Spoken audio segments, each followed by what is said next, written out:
Thank you, Sherry. Greetings, everybody.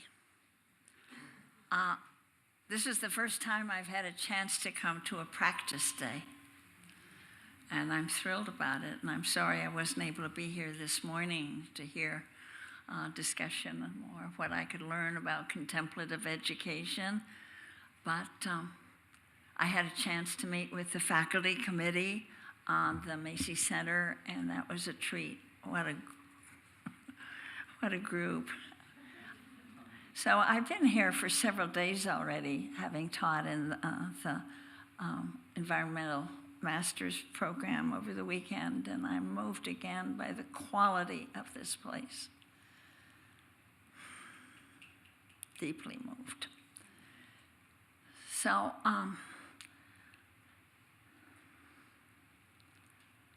I think that many of us here, if not most of us, if not all of us, have been imprinted by this highly individualistic culture that is the mainstream dominant culture on this planet today, that is in positions of power, military and political, technological power and economic power, is a culture of hyper individualism,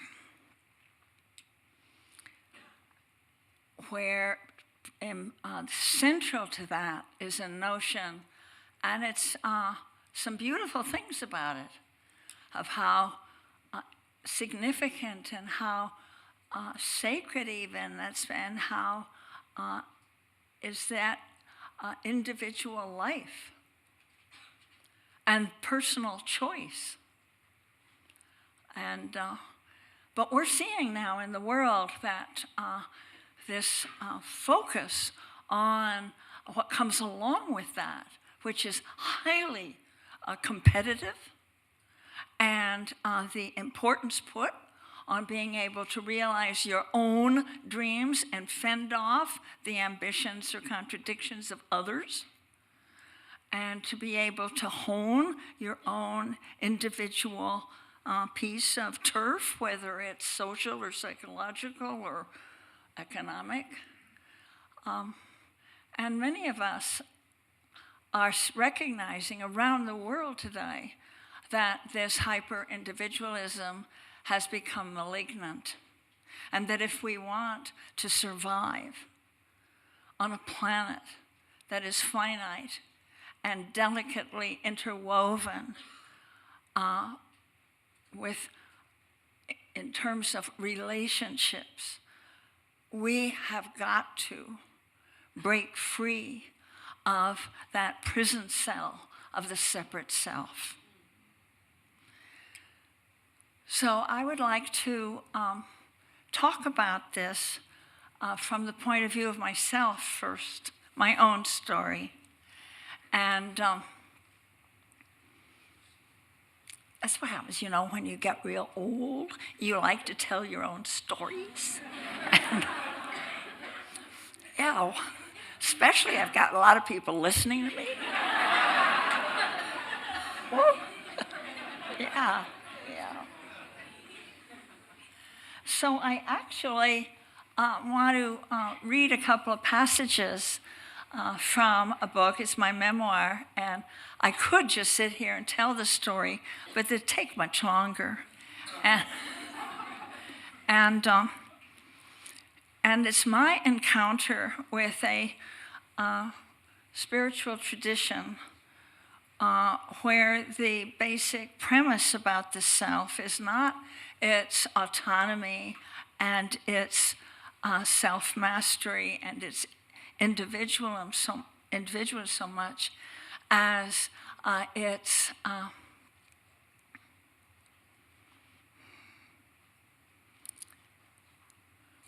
you can't quite see it. I was in India there with the American Peace Corps. The story I will read takes place 51 years ago on a train in a third-class railroad carriage. I was going up from Delhi, where I lived with my family and 3 young children, up to the northwest foothills in the Himalayas, to a Tibetan community where I was, for the first time, going to learn Buddhist meditation. I didn't know what was in store. I had met Tibetan refugees who had been coming out quite recently over the high mountain passes, some of them almost snow-blinded by the glare, and bringing with them only what they could carry in their arms and on their backs, and bringing out with them this ancient, incredibly rich tradition. I didn't know much about the tradition, but I was just blown away by the manner of being of these refugees of all ages. There were lamas, there were monks, there were lay people, there were children, there were yogis, but it was their quality of being human that just arrested me. I wanted to know what would help a person have this quality of open, joyful transparency. They'd been through hell. They had watched their culture crumble around them. Many had been tortured, imprisoned under the Chinese occupation. They were coming out without any of the immunities or antibodies of the diseases in the lowlands of India. They were sick part of the time, but they were completely without complaint. I don't want to idealize them. I can't tell you a lot of stories about how annoying they could be, I suppose, but there was something about the way they carried themselves. So I decided that after a year of working with them as much as I could, with Peace Corps volunteers I knew, to help them stay together, to get rations, to be able to order high-altitude wool, to be able to make the carpets to help them sustain a simple economy. And so finally, after a year of that, I realized, I said, I want to learn something about their tradition, because it was clear as they went around with their prayer wheels and fingering their malas that they were steeped in this path, Vajrayana, Tibetan Buddhism. So, and it's on the train that I got a glimpse, more than a glimpse, a knock over the head, of basic to the path was this notion of the self that was just pulled the rug out from under the dominant hyper-individualism of our culture.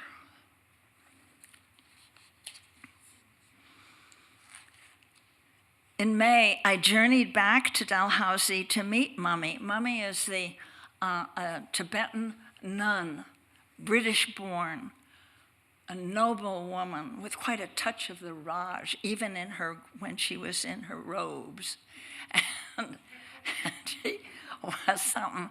And so and it was she who found Trungpa Rinpoche and brought him to the school for tulkus, reincarnated lamas, before finding a way to send him to England for university training. So everybody called her Mummy. So that's who she is. But she wasn't a cozy mummy. She was very regal. So I journeyed back to meet Mommy and enter meditation practice.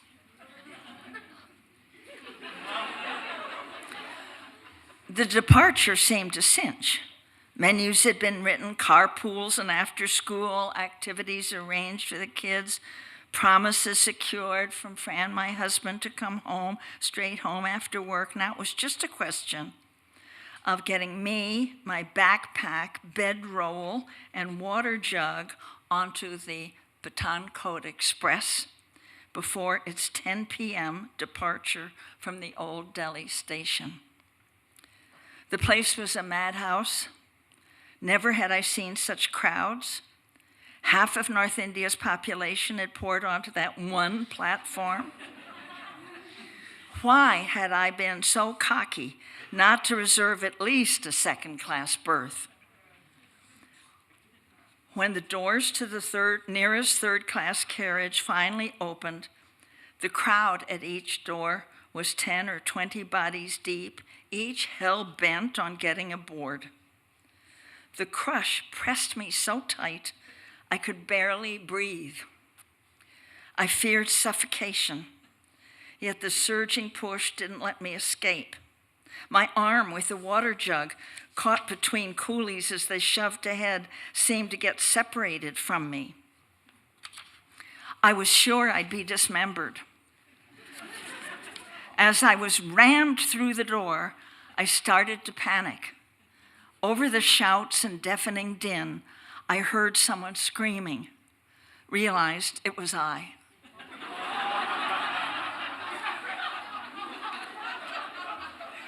And began to cry instead. 3-tiered wooden berths running across crossways left only a narrow aisle. From the maelstrom of bodies, hands pushed me up like jetsam tossed from the sea onto the topmost shelf. Other hands threw my bag and bedroll. Weak with relief, drenched with sweat, I cowered there under the ceiling. Directly beneath me, a large, garrulous family unpacked an endless series of containers, thrust up redolent wads of rice, curry, melting bananas. Accepting a chapati, I drew up my feet and disappeared behind a book. I wanted to effect as total a withdrawal as possible, while the light still permitted me to read. I wanted to banish from my mind the last half hour. I wanted to erase the whole teeming carriage full of humanity, its jabber and clamor and smells. A pencil marked my place partway through the chapter on Buddhism in a paperback on world religions by Huston Smith. It was actually part of the Peace Corps book locker for the volunteers. I proceeded to read. The subject was the second noble truth, the cause of suffering, which was held to be tanha, or craving. Grateful that I was able to concentrate it all, I reread a paragraph that yanked at my attention. Quote, tanha is a specific form of desire, the desire to pull apart from the rest of life and seek fulfillment through those bottled up segments of being we call ourselves. I read. It is the will to private fulfillment, the ego oozing like a secret sore. Every few lines, to let the words sink in, I would lift my eyes and let my gaze wander down the packed coach. Quote, we strap our faith in love and destiny to the puny burrows of our separate selves, which are sure to stumble and give out. Prizing our egos, coddling them, we lock ourselves inside. My breathing deepened, each breath filling more of my body as if to ground and steady me for a physical challenge. My mind stilled in wonder, for the thing that then occurred seemed outside its control. Suddenly, I was no longer enclosed inside my own body, but I wasn't outside it either. It seemed to be silently exploding, expanding to the point where everything else was inside it too. Everything out there. Each gesticulating, chewing, sleeping form. Each crying baby and coughing heap of rags. And the flickering, swaying carriage itself was as intimately my body as I.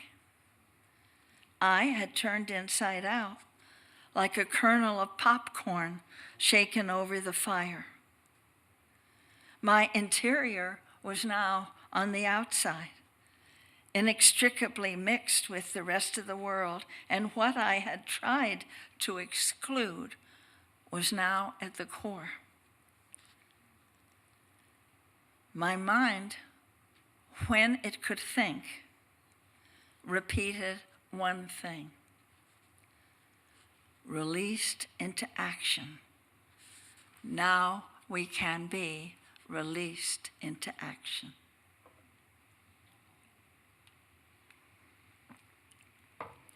The world from which I could not protect myself became a world I was free to enter, to be. The division between doing and being had evaporated. Some primordial tension had dissolved, at least for the moment, letting self-righteousness and self-blame cancel each other out.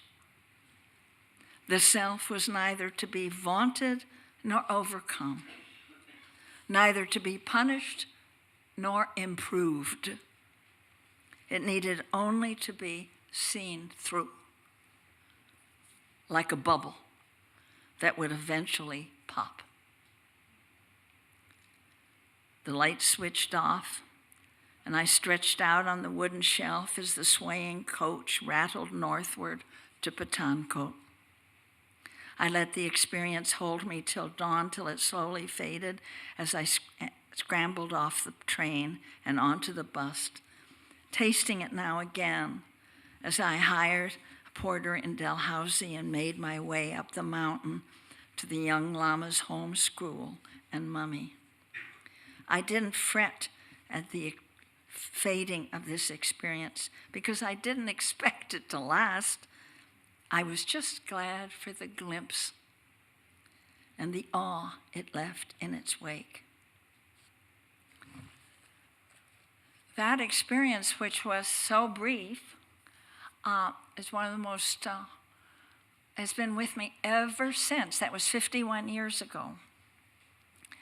Not continually, but just the memory of it, just the door that opened, even when I can't go through the door, even when I can't see seriously through it, I knew that this was something very real, maybe realer than anything I had ever experienced. So I just want to read a few lines later. Mummy takes me up to one higher up on the mountains above Dalhousie, which was a hill station named by British, had gone there under the British rule and established this place, but way up above these gorgeous mountains. And up there, Mummy had created a nunnery where there were Tibetan nuns in there practicing. And so she kept me with her in the next room for about a day and a night, practicing vipassana, practice of watching the breath and watching the mind and watching the body. And as she had begun, she wanted me to go through her own spiritual journey, and she had gone to study at the beginning in Rangoon in Burma with Mahasi Sayadaw at the time when Buddhist meditation was coming once again to the fore in the long story of this faith tradition. Then she took me up to the where I was to just do this day and night. Just do that. I had imagined that when I finally received serious Dharma teachings, I would be given food for my mind, ideas and beliefs to chew over, digest, incorporate. But now, on the contrary, I was expected to empty my mind, or rather to clean it up and air it out as I would a dusty, cluttered room. And to this end, Mummy set me to doing Satipatthana meditation as taught to her by her first Buddhist teacher, Mahasi Sayadaw of Rangoon. Bare attention without any editorial comment was to be applied to every successive event of mind and body. Then I go on with that. But you know all about that, don't you?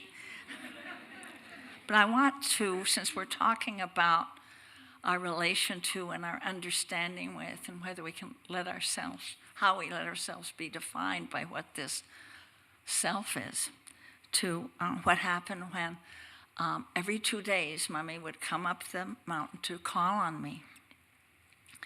When Mummy came up after 2 days, the Satipatthana grew more difficult. My mind was as slippery as an eel. Continually it escaped my grasp, slithered into memories and conjectures. It seemed addicted to reliving past events and rehearsing future ones. What was gone and what was not yet arrived drew it like a magnet. I was shocked and appalled to discover how little I stayed in the present moment. Sound familiar? Maybe 5% of the time? Had I always lived my life in absentia? When Mummy came up after 2 days, I spoke of this. My voice was rusty from disuse. I'm so dispersed, I said. I'm amazed at how inattentive and lazy I am. She cut me short.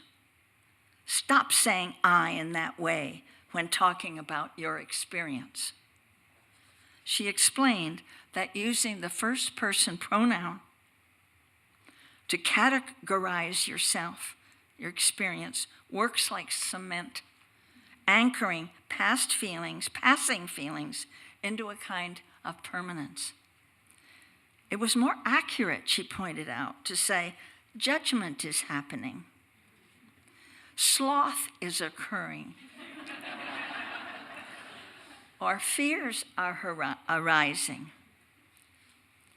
Her admonitions help me recognize the burden of a solidified self, of its everlasting carping and goading, and the burden seemed to lift a little.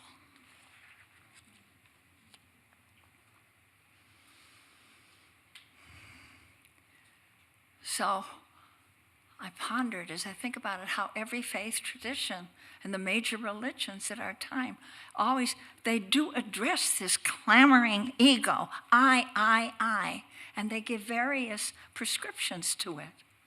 You can improve the self, make it noble, or you can sacrifice it, or mortify it.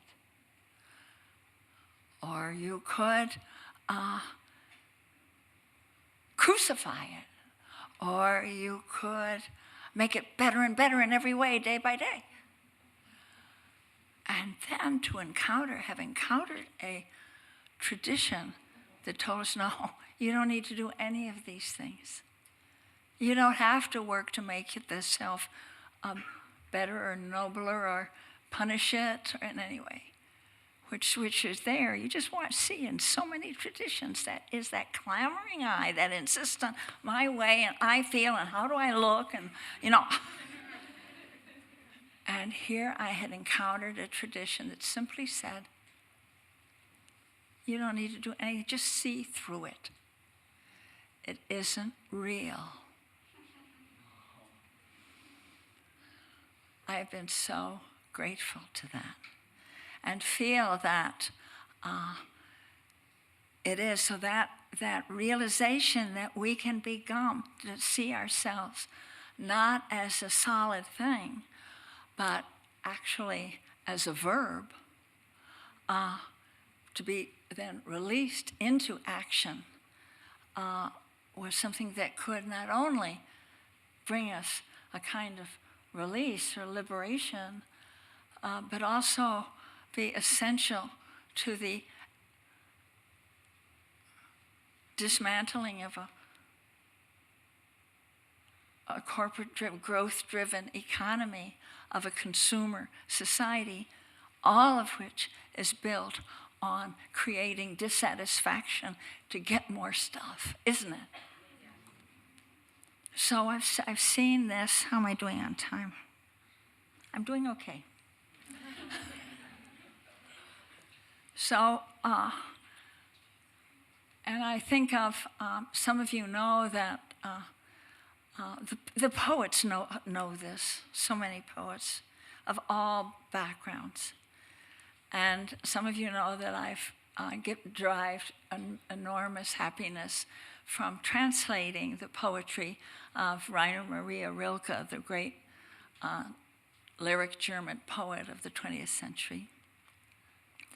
And I'll forget, it was the first poem of his when I was living. Earlier than that, so that was, 60-something years ago. When I was in Munich, walking on a snowy day into a bookstore and picking up this book of Rilke's, and it was called Das Stundenbuch, the Book of Hours.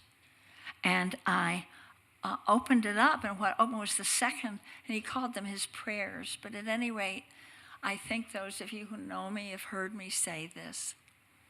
I'm going to say it now. I live my life in widening circles that reach out across the world. I may not complete this last one, but I give myself to it. I've been circling around God, around that primordial tower, and I've been circling for thousands of years, and I still don't know. Am I a falcon, a storm, or a great song? That was the first poem that I read, those 8 lines. And as I read, I saw that as a spiritual pilgrimage that was not just a linear march to the heavenly city where you get better and better along the way, whatever better means, but including more and more with an identity that is able to bring in the gifts of, why not be a falcon? This world has brought you into being through time, through space and time. And every atom in your body and every molecule in every cell, going back to the first splitting and spinning of the stars. Yeah, ich kreise Gott den uralten Turm. We've been on this way a long time. And so we've been many things. And this Joanna Project, that it really gets boring. And to think that that's just a passing thing. And that you can let the adventures of life and the contacts and relationships that come, call you into seeing yourself in new ways. Yeah.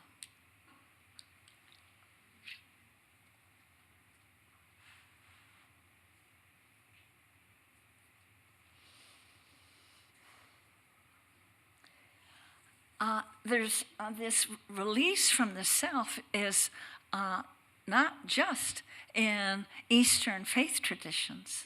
I came back and, as I said, found it like in Rilke, but also you find it in contemporary science.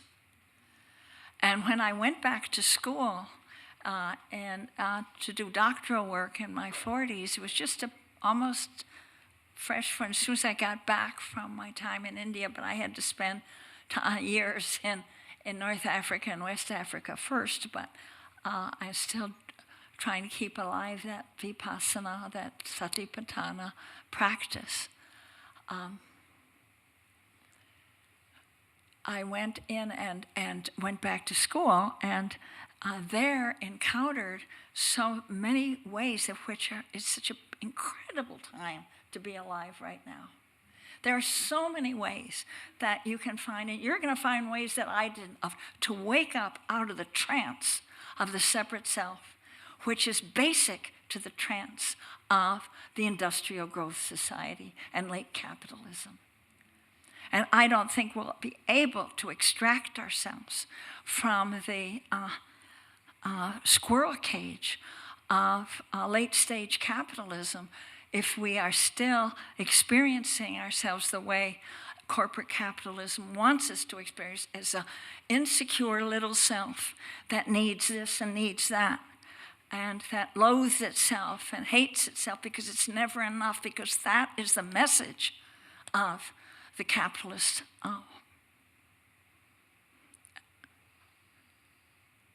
trance. So I began to realize that this teaching about the self is a journey, the self is a flow. And that very meditation practice helps you see, oh, there's this and this. And then I saw that when the Buddha talked about the self, he called it a stream. Bhavasota, a stream of being. Vijnana sota, a stream of consciousness. You can't bottle it up. The minute you try to bottle it up, it goes stagnant like water, that if you enclose it. You have to let it run.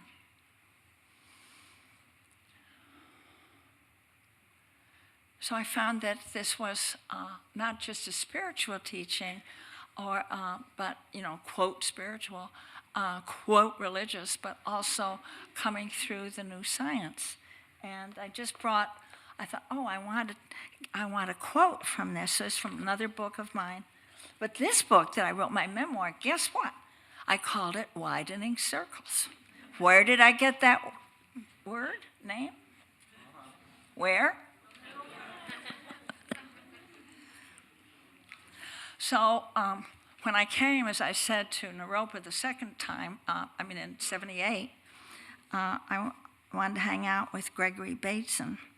And so this is the quote I put in here in this book called World is Lover, World is Self, a chapter called The Greening of the Self. So now Gregory Bateson himself, he's a systems thinker that did spend a lot of his time in his last years in Buddhist settings, and here and at Zen Center at Green Gulch and San Francisco Zen Center and so forth. But there were others equally determinative who had no contact with Buddhism, but would be able to say there is no verifiable way that you can distinguish between self and other, that these are flows in which you are in interaction with the world around you. So that there's no place that you can build a fence and say, me here, everything else out there, whether you think of it as your skin or your possessions or your job.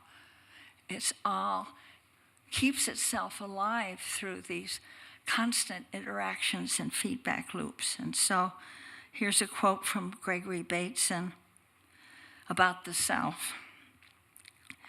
The total self-corrective unit that processes information is a system whose boundaries do not at all coincide with the boundaries either of the body or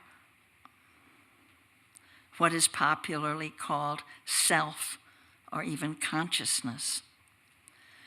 The self is ordinarily understood, is only a small part of a much larger trial and error system which does the thinking, acting, and deciding. And I remember on that visit, he illustrated that by evoking a tree cutter felling a tree. And he said, what is doing the felling of the tree? There's the woodsman, there's the axe, the handle, the blade, swings it back, thump. Swing again, thump. What is doing the cutting down of the tree? It's a circuit of information that is passing, including the woodman's eye, the hand, the eye in guiding, the muscles that swing back, the perception of the spot in the trunk of the tree. Thump, seeing did it make it or not, that information comes back here, around through the ear, the eye, the hand, the limb, thump. He said it is the total circuit that is cutting down the tree. I want to hear a gasp of wonder.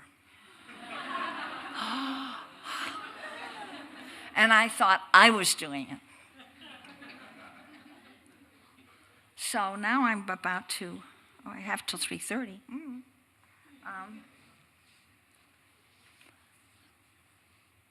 So I want to go back to, I'm going to give you all a practice. And before that, I'm going to tell a story about it. But to do that, I have to go back 2,500 years. But we were all there. Imagine yourself all there. So Gautama the Buddha is teaching. And his teachings are that you can't pin down where a self is.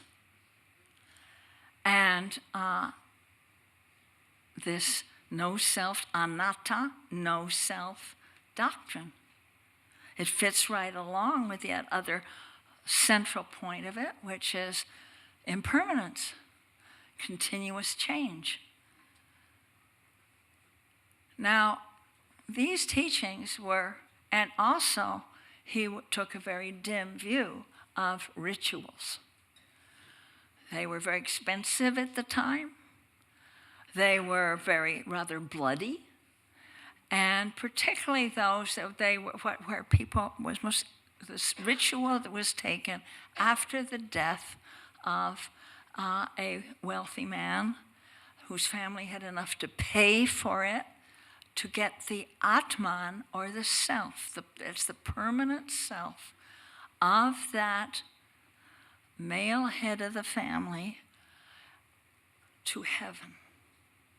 And you would want to do this. You'd want to spend anything it took, because that's what expected of you. And that was very important to the Brahmins of that time, they were the technocrats of this sacrificial system. Just the right number of bricks, just the right words to say as you poured the melted ghee and so forth. And for Gautama the Buddha to be playing high and free and loose with the notion of an Atman was irritating, to put it mildly, to the Brahmins. So, in more than one place in the early discourses, you have the Brahmins coming to question the Buddha about this. And I can just picture it, so I'd like you to tell the story as I imagine it. They're really annoyed, and it's cutting into their profits and their place in society that this popular teacher, not even acknowledging the firm reality of the Atman, He says just that this is always of a permanent self, that it needs to go back to heaven, to the abode of the great God, the God Brahma. He was going to needs to get there to the Brahma Vihara, the abode of Brahma, to heaven. So this ritual is essential. So they figure out that they're going to embarrass him publicly.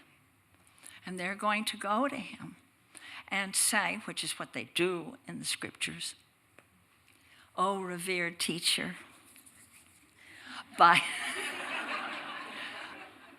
what ritual do you get the Atman, the self, to the abode of Brahma, to heaven?"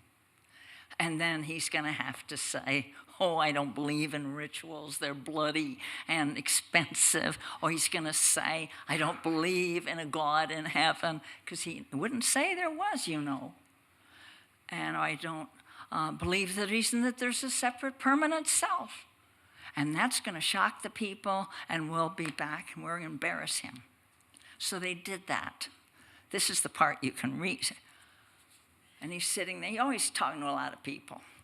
And they come and say, "Oh, revered teacher, by what ritual do you get the Atman up to heaven?" And he as much as said, "You want to know? I'll tell you." And he told them the ritual of the Brahma Vihara.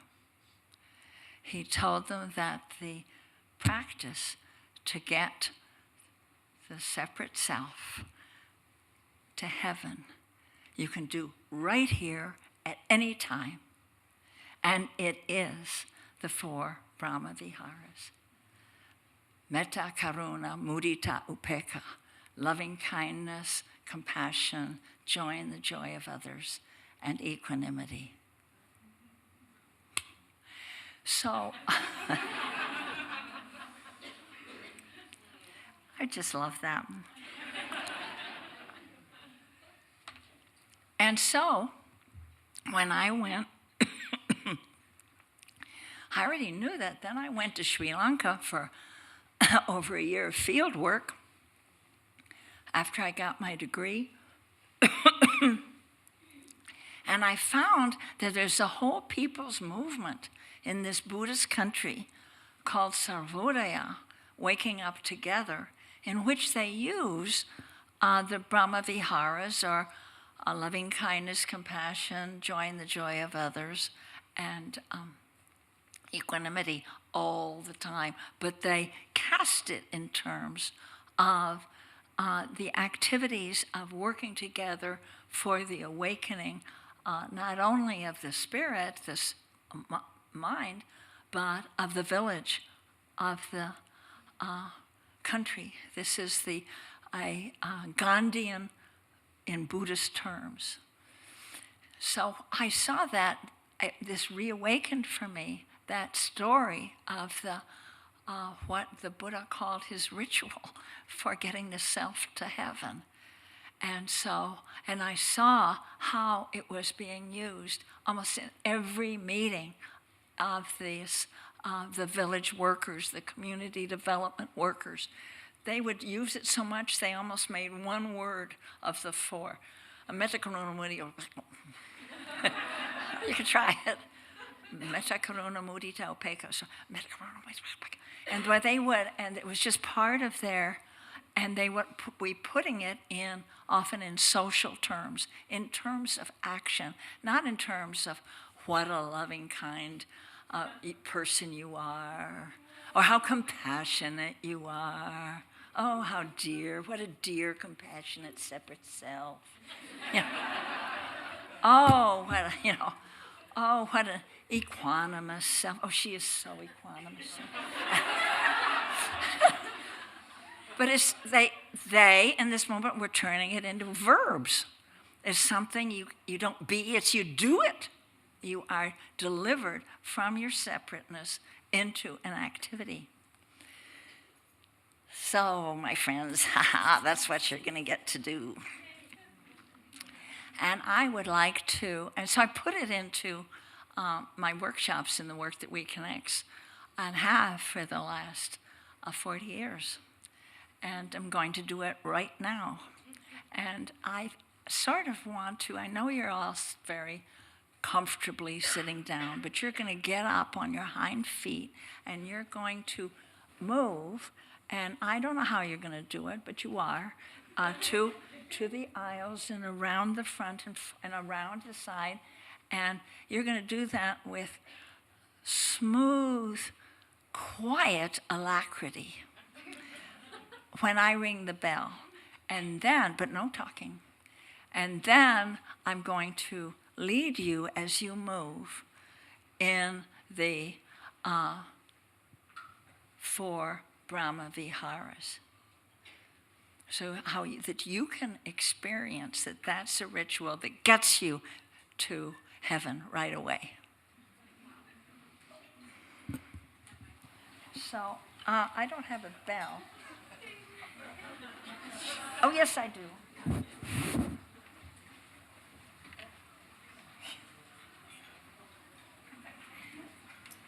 All right, you are now going to stand and either walk over, push around, or anything to get to an open space. And when I ring,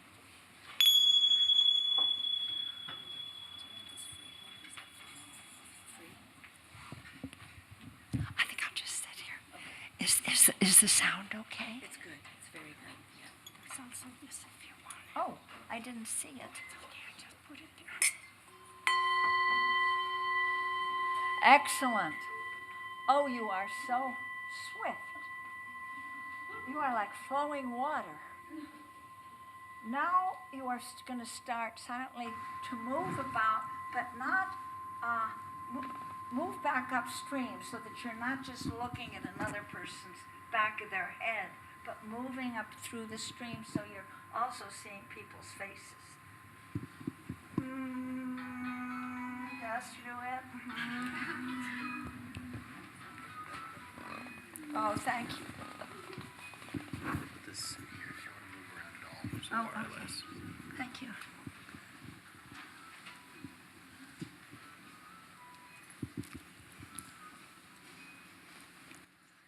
So you're moving through the world. You could be going anywhere. You could be you could be at the airport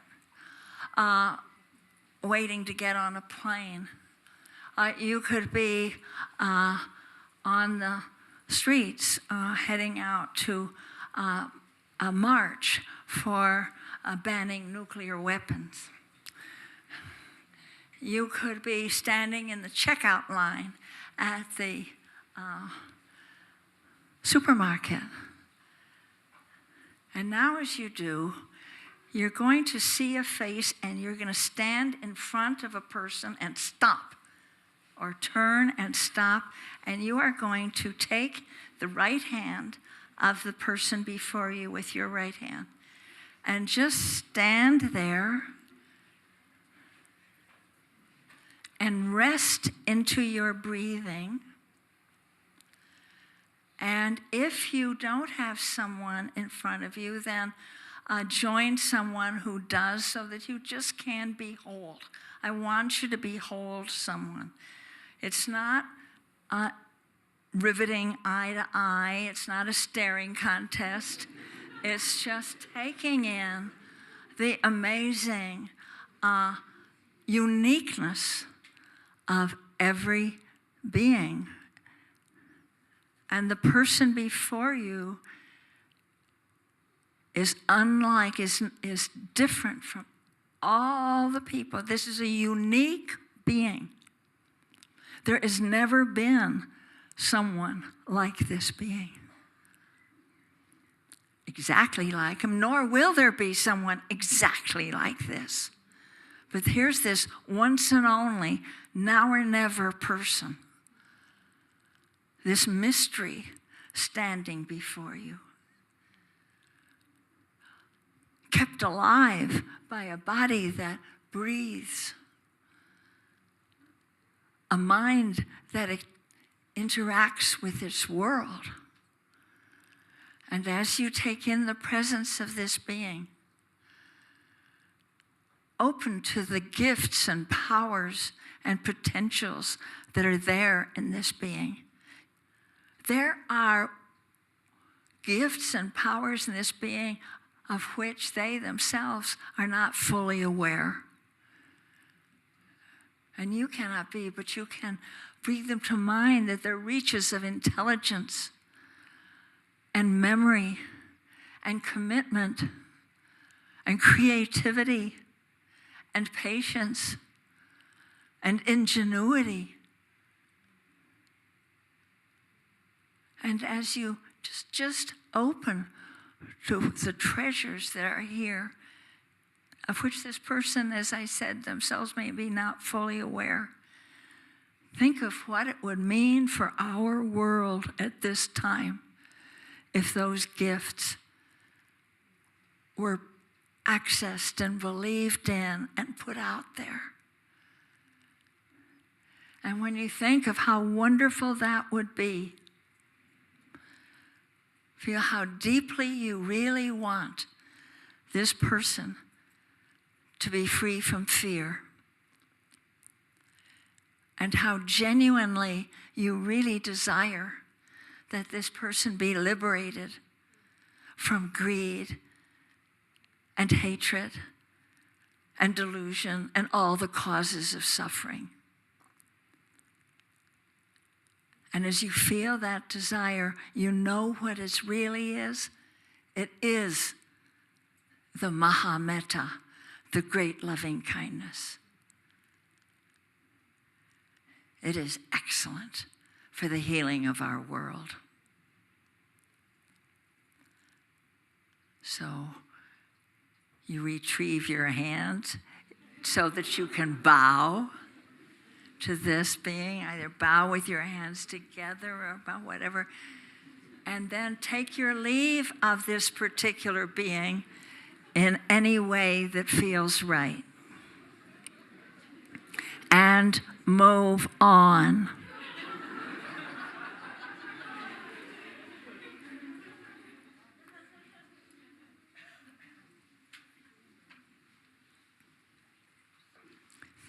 You managed to turn it off.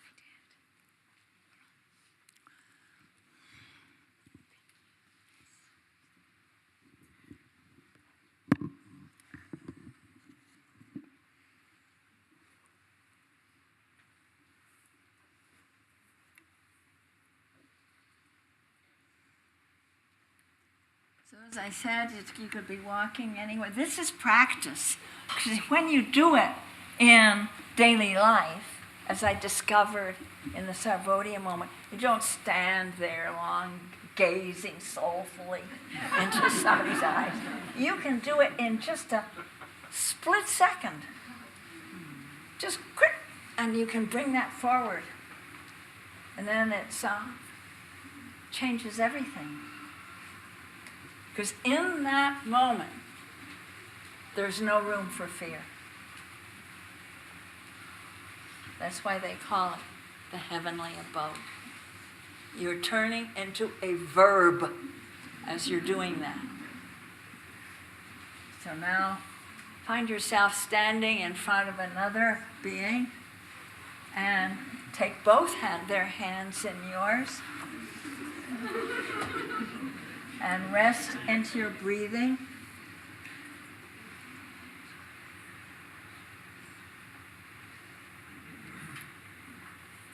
And as you take in the presence of this brother, sister, sibling being, open your heart, mind.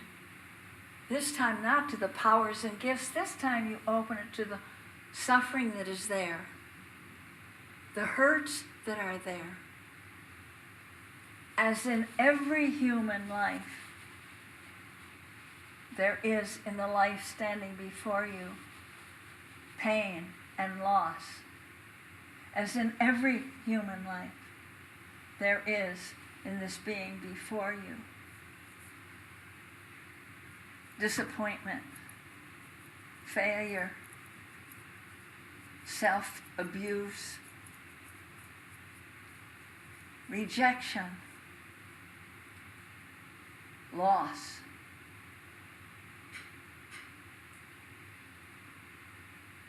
And you know, you can't take that hurt away. You're not that powerful. You can't remove it. Some of that hurt goes way, way back. Back through time. Some of them has never been shared with another being. Just carried forward, carving a place in the heart that can open now to the pain of the world. But you can't fix it. But there is something you can do. You can be unafraid to be with the pain of another. You can be unafraid of their suffering and be companionable to it. And when you discover that capacity in you, it's intrinsic in you, know that what you are experiencing is the Maha Karuna, the great compassion. Not being afraid of the suffering, holding it fearlessly, carrying it.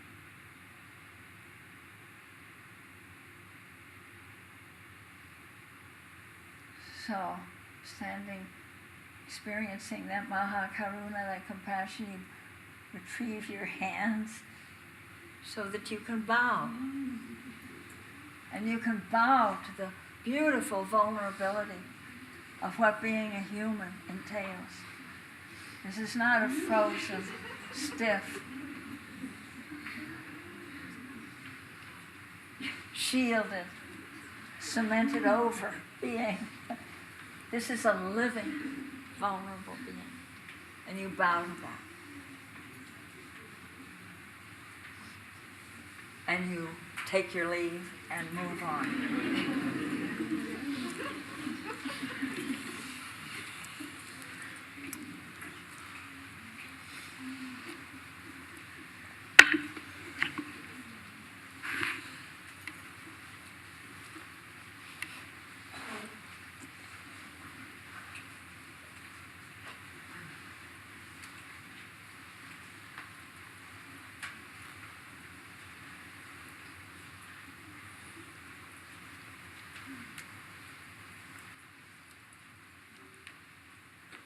So we're going in our world. We are goers, always in movement, always changing. Life flickers through us. And now your eyes fall on a face before you and you stop and you take the hands of that being. And before you stands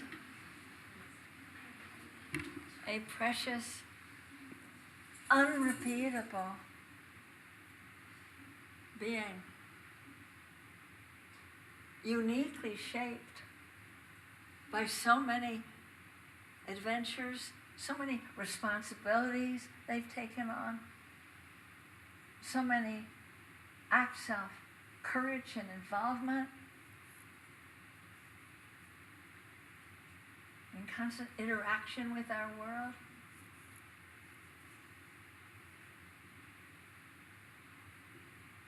And what I want you to do this time is just put your hands together, palm to palm at shoulder height, just like that. Yeah, good.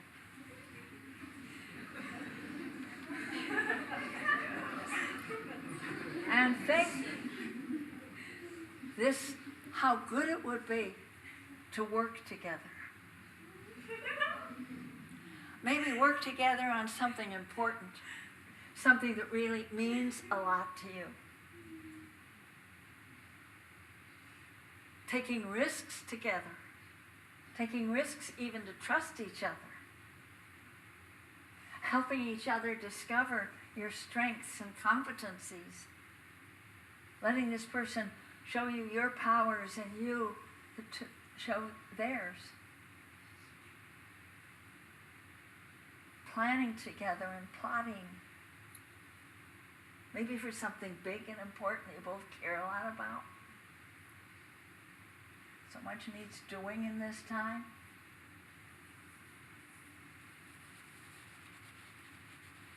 Consoling each other when you mess up. Forgiving each other when you mess up. Celebrating together over the victories that come your way.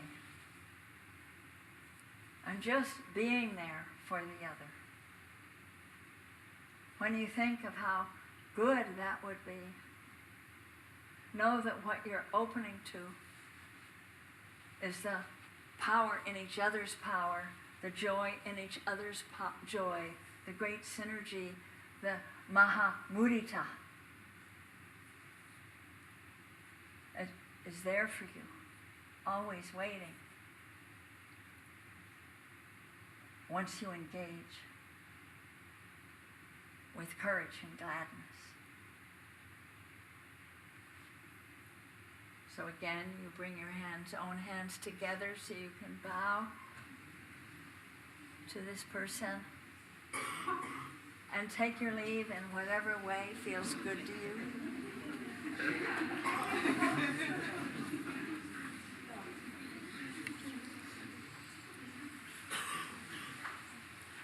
And we stir the pot, keep moving, back to the moving, the flowing.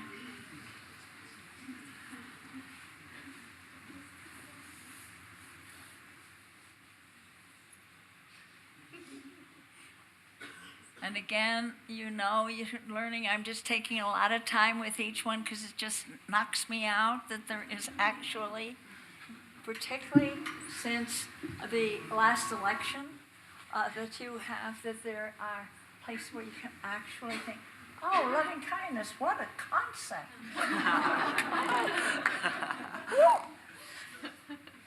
Yeah, trust in each other. Oh, what an idea. It makes our practices seem very fresh, don't you think? And important. And now we're coming to the final one of the 4 abodes, the 4 Brahma Viharas. And so we turn to someone near us, grab onto somebody, take their hands in yours. That's it. Yeah, well, just muscle in there. Yeah. And now as we come to this 4th abode, this 4th Brahma Vihara, we let our awareness drop yet deeper within us, almost below the level that words can express, to where the currents of existence interweave through space and time, from the beginning of time and space. And we can get the sense, once again, of the long, long journey that we've been on through so many forms.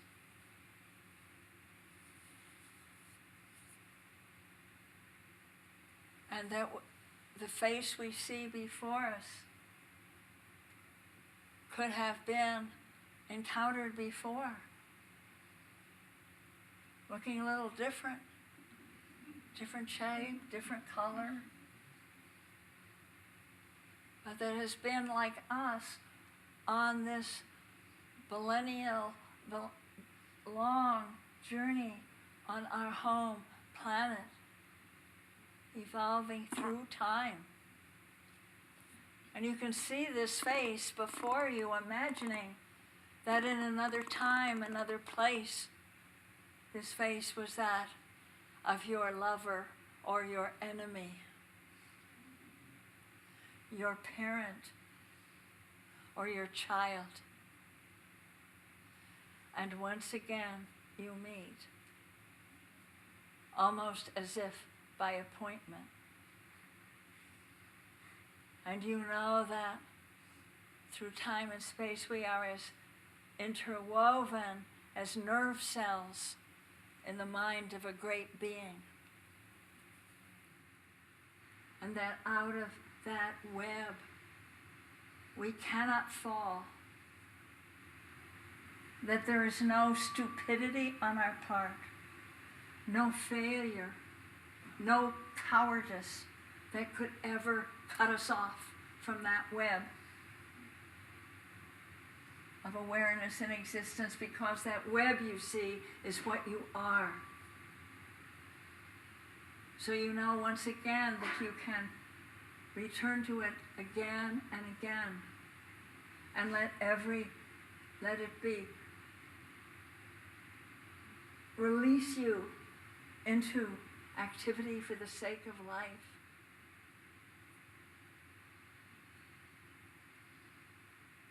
That there is, let every encounter be a homecoming to your true nature. Indeed, that is so. So, one last time, with your hands together, you bow and take your leave. And now, as we take our leave from each other, we're working our way back to our place. Or you don't have to be in your same seat. Do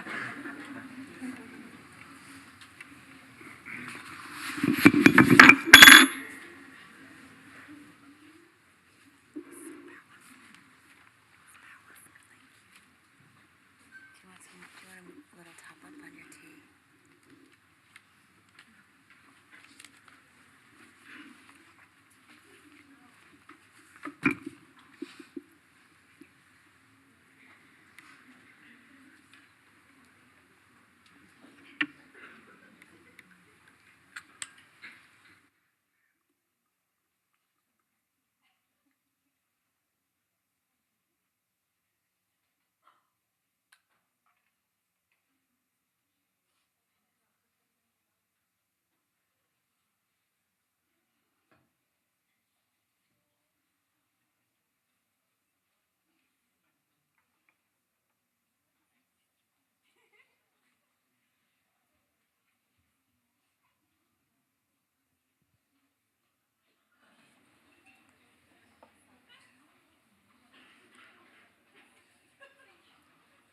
Just give, and I'm going to ask if people have any reflection.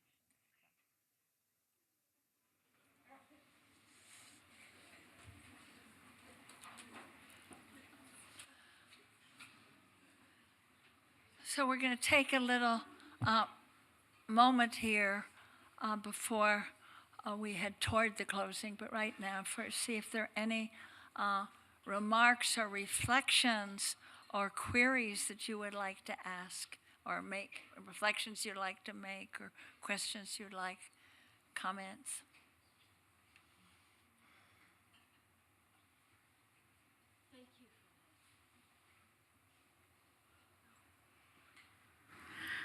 I was hoping I could avoid the mic. I just wanted to say thank you for that.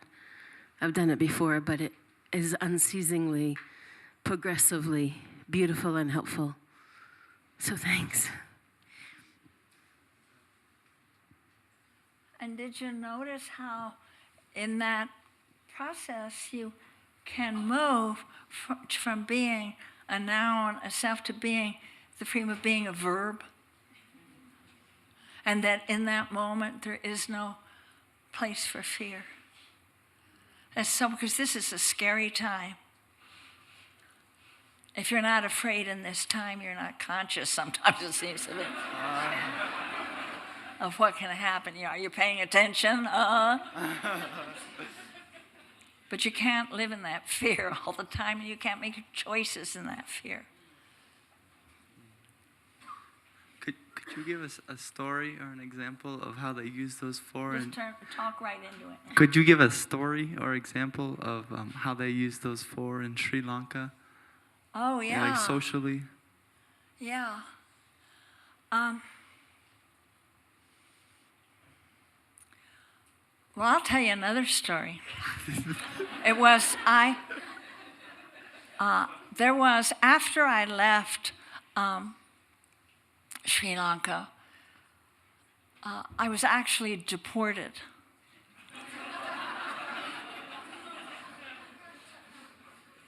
I was declared persona non grata, the first American who ever that happened to.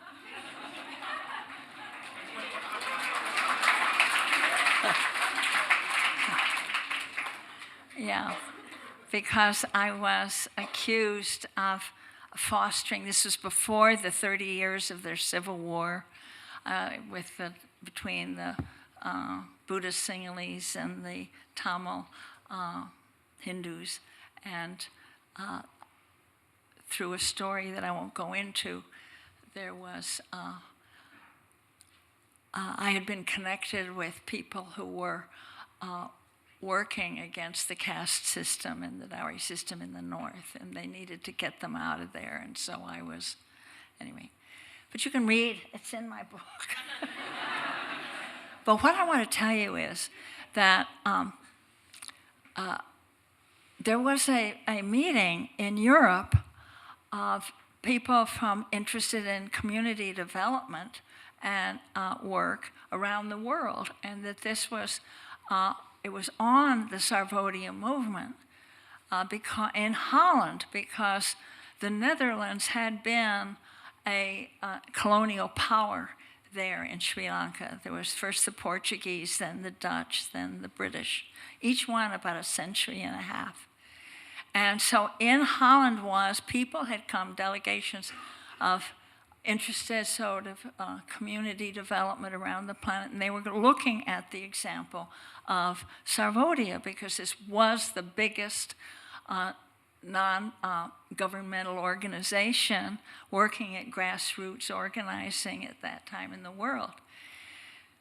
So I went over there too, and I noticed that there were these people, about a little more than this, but maybe about not much more than this. I don't know, a couple hundred. And but they were all standing giving lectures at a podium, and I kept thinking of the dust and grit and heat and the mango juices and the, working in the villages. And I thought, oh, this is deadly. So I thought, I put up a notice on the bulletin board, and I said, an experiential workshop on how Sarvodia organizes. And I found a place to have it, and I'd say about 35 people showed up. It was in an evening, so I wasn't competing with anything else.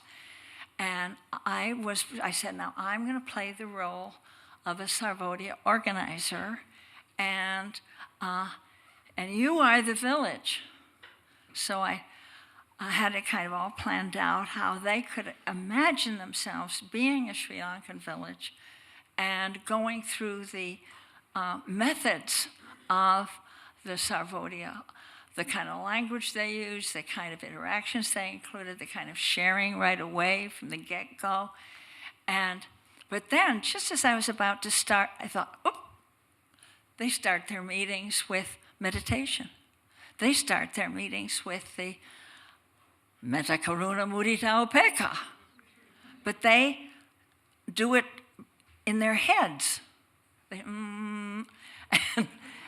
And so, but these are people from other cultures, Westerners and East Asians. And so I thought, what'll I do? If I do a guided meditation, they'll all go to sleep. So I got the idea. They were sitting in a big circle. I thought, I'll have them look at each other just the way you did. Didn't that make it more interesting to see a real live face? Didn't it now?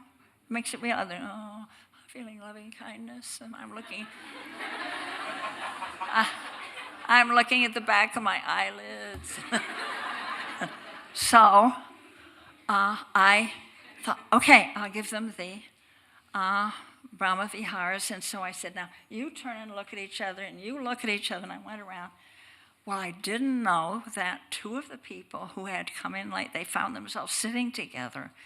It was a Dutch former resistance fighter against the Nazis and a German professor who had studied. And they had altercations earlier in the day. I didn't know that. They were not speaking to each other. And so, but I didn't know that. And so I didn't know what happened, except it was a great evening.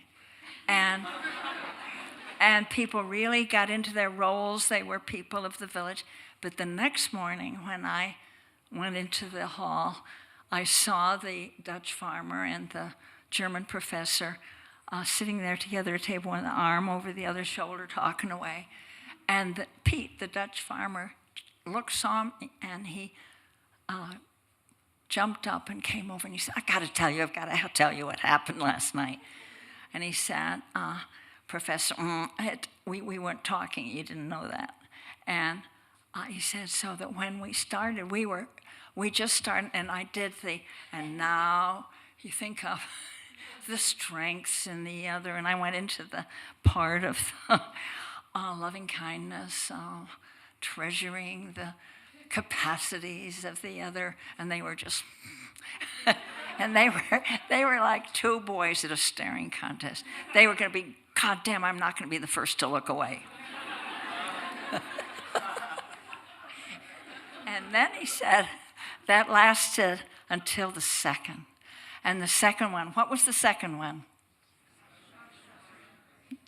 Compassion. Suffering with the suffering of the other.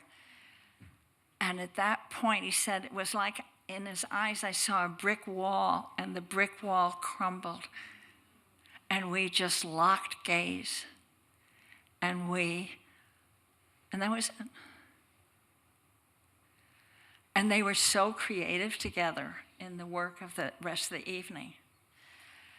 And I thought, if somebody come up and say, well, I see there's a difference, should we talk it out? Let's talk it out.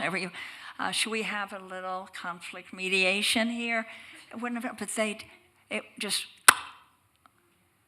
made the choice to see the suffering in the other and accept that and to feel it.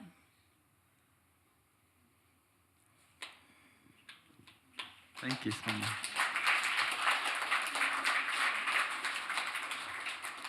I'll never forget that evening, because that evening also, there was a Dutch minister there, and he came up to me during the evening and he said, oh, Joanne, I have to leave. I have to go home. And I said, well, good night. Don't you want to know why I have to go home? So I said, why do you have to go home? And he said, because I have to look at my wife.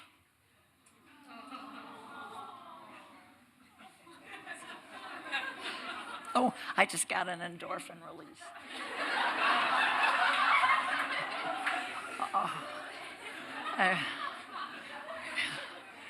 Yeah, that was.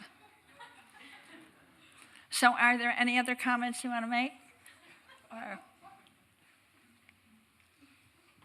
I just wanted to share the personal practice with each person was very powerful and unique. But I thought what was really, what I noticed was when we were moving, just how many people were looking at each other and smiling. And to have a stranger smile at you and look at you is really powerful. And I thought that the moving part was as powerful as the interpersonal part. Thank you. Thank you.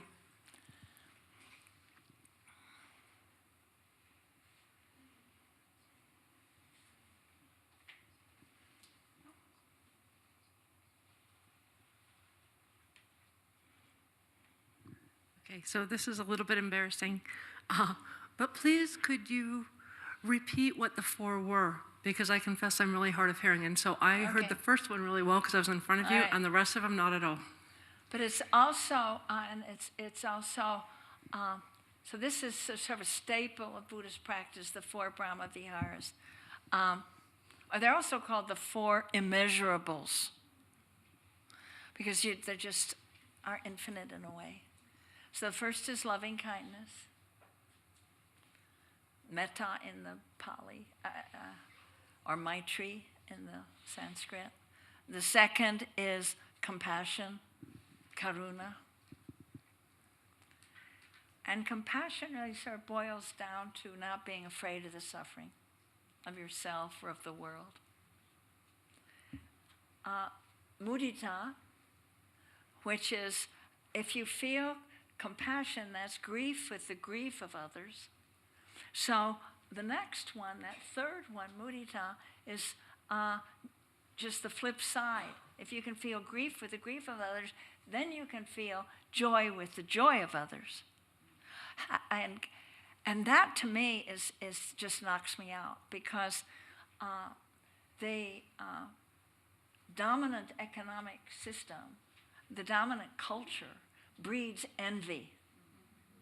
And that comes with, maybe it comes with patriarchy, private property, I don't know, but you know how when somebody comes into the office and says, just guess what, you know that grant I applied for, I just got it.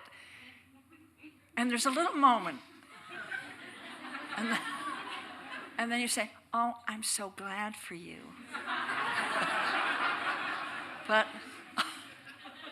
and so often we're the feel that another person's good fortune or good qualities, strength, popularity, knowing so much, so many languages she speaks or whatever, it just, you get into comparing, and that is poison, isn't it? So I find that I just love that third one, mudita. It's because, envy is a product of the industrial growth society, I think. It just is one of the good or not so good products. And so that's mudita, is the third one. And then the fourth one, which is sometimes seen as the queen of them all, is upekkha or upeksha in Sanskrit, and that's equanimity. And I used to think that equanimity was kind of milquetoasty, so. Yeah, but it isn't. It's just phenomenal to be able to stand there and so alert that you're not gonna. I don't know. I'm in a state of getting really intrigued by equanimity. I probably in this room, I bet there's some really good equanimous people. But anyway, that's the four. I'm familiar with the four, very familiar, but I just wasn't hearing the guidance you were giving. Well, it's in the book. So, okay, the widening circles, which book? And the book is also on my website. Okay. Is it in Widening Circles or the other one you read from? You can look up joannamacy.net, and there under practices. Okay. I'll look for it. There's the Thank you. four abodes. All right, so we're coming to around. Any more? Hello. Over here. There's a hand over here. I got it. I'm sure it didn't happen in here, but I can imagine a situation where one person in that dyad would simply not be willing to open to the practice. Who would do what? Who would not be willing to open to the practice, who would remain closed. And still, I imagine that in that situation, something would shift, the dynamic would change in some way. And I was hoping you might have something to say about that.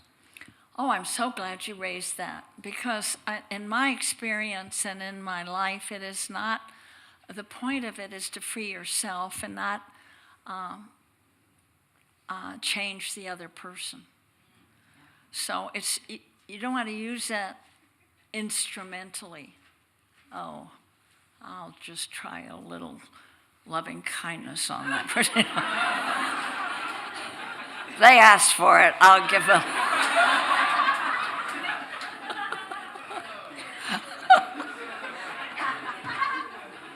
So it doesn't matter how, but they're a living being. And you're feeling you're just go through, because you're a human being. These are capacities in us all. So you just dial it up and you can do it. You don't wait to say, well, are they open to me and how do I look or anything? But that just, so you do it for yourself. And you do it for yourself in a way that opens you up to being, to the verb. You're becoming an activity. That's what I think is so amazing, and that we are the flow. We're just not, there's nothing to grasp onto, nothing to cling that we have to make the same or anything. We're just flowing, and in that flow, in that feeling that, as the German professor and the Dutch farmer found with doing that karuna, compassion, and then, boy, they're just dynamite working together. It's just, so you let go into the flow. Okay.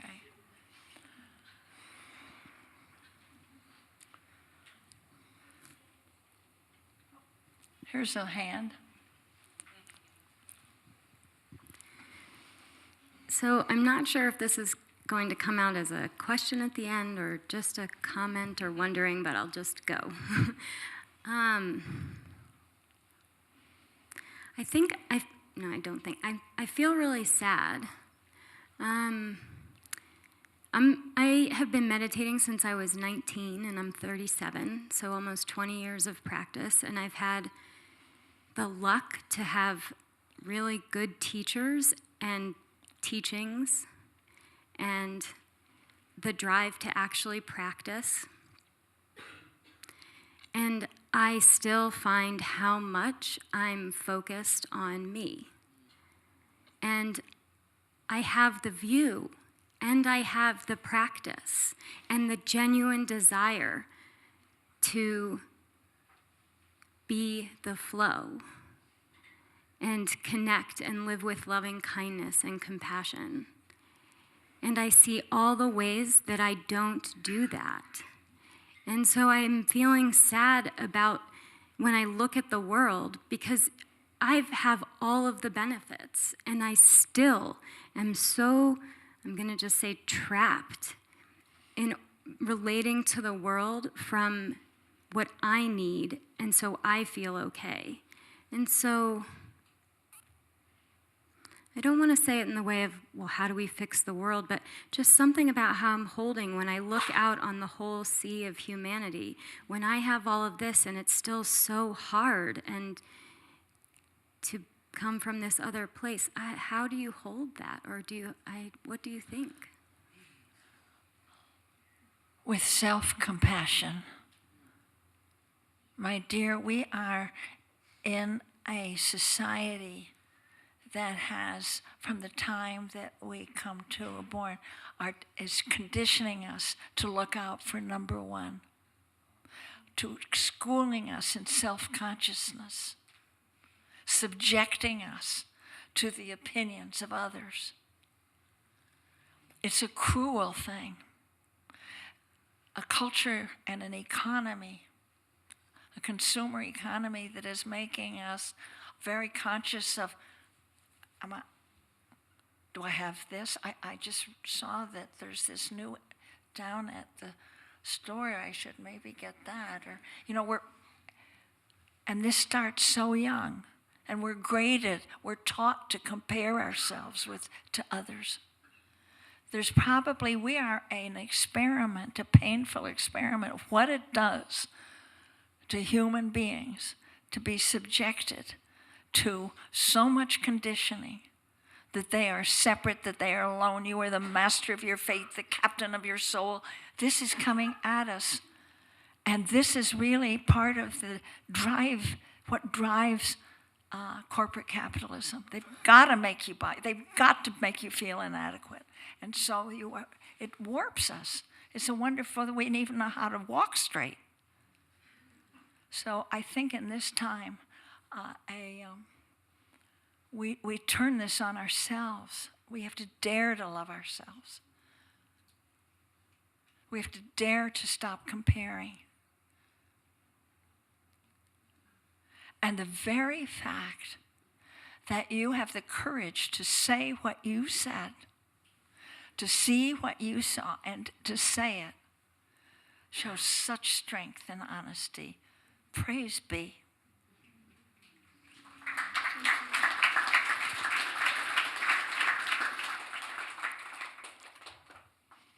There's a hand back there.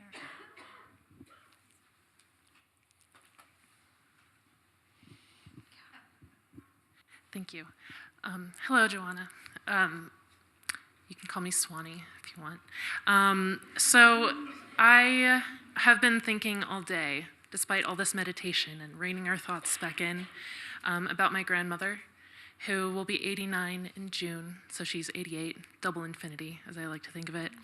And she has been an excellent capitalist, a loyal Republican, very, followed all the rules.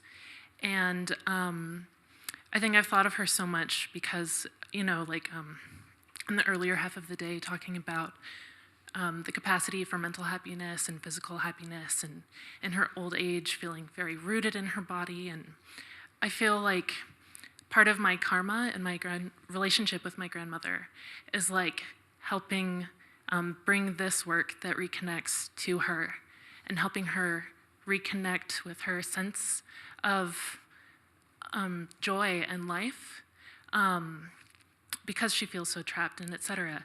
And coming here and being at Naropa and her support of me has been really helpful in opening up conversation and dialogue, but she just simply doesn't recognize the world at all anymore. And so I'm wondering what advice you might have to give to me, someone who's about 60 years younger than she is, and how can I help my grandmother reconnect? Thank you for bringing her here. What do you call her? Grandma. Grandma. You know what what you have to do for you. Just love her. Take her by the hand and Just love her. Let her even know. And if she doesn't get it, and if she says, I don't like what you're doing with your hair or whatever, yeah. But the people that we're the closest to in our families they're not the ones that we can rescue. She's not a rescue project for you. She's your grandmother. And she's had a lot of things that have shaped her. And there'll be questions, and it's scary to be getting this old. And she loves you probably in ways that you can't see. No. So just love her back. I think we can often, don't you think your very families are the ones that you can't take that on as their rescuer? I'm sorry. Okay, I have 3 poems for you, and then there's going to be a sharing the merit with a gentleman here coming up.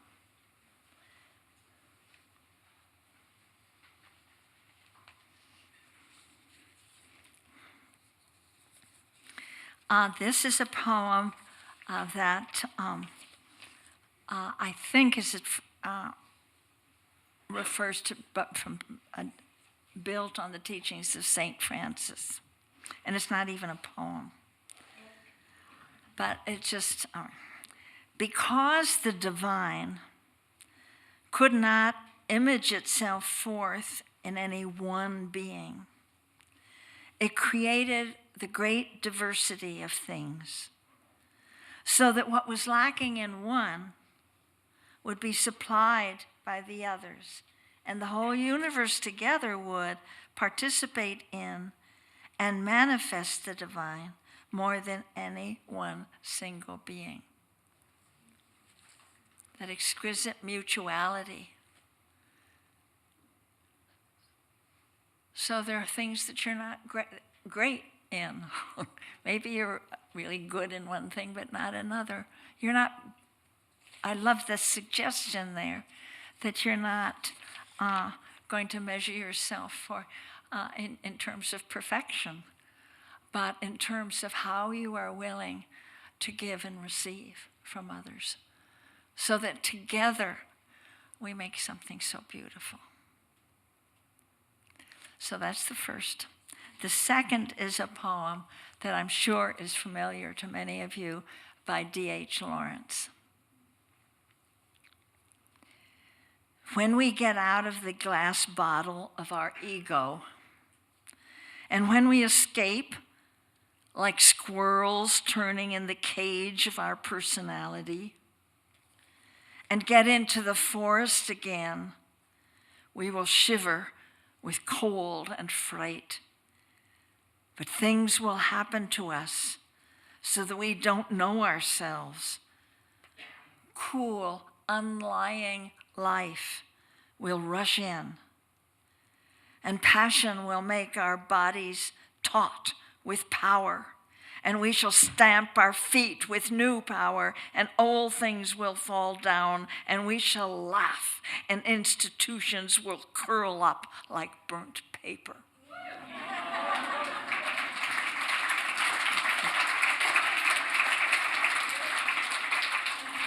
So I just thought, selflessness is, oh, she's so selfless. Oh. But selfless. Bang. Yeah, thank you. D.H. Lawrence. You want to hear it again?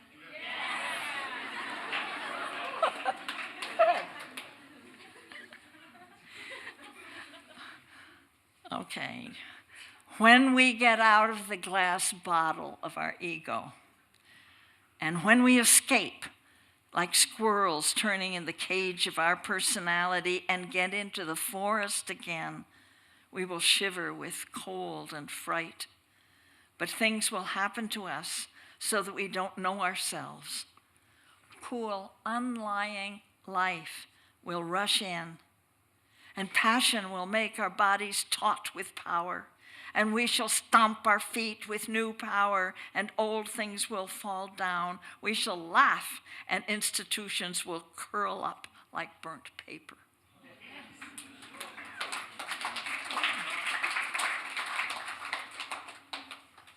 It's time for that, isn't it? It really is. This is a wonderful time to be alive. There's a lot less lying now. I mean, it's concentrated.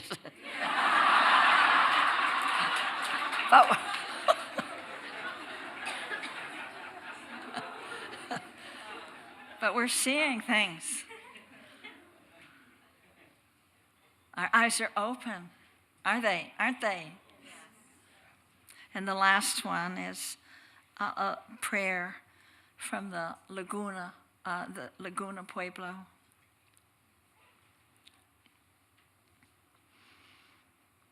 I add my breath to your breath, that our days may be long on this earth, that the days of our people may be long, that we shall be like one person, that we may finish our roads together, that we may finish our roads together. May our life paths be fulfilled. May our life paths be fulfilled. Blessings on you all.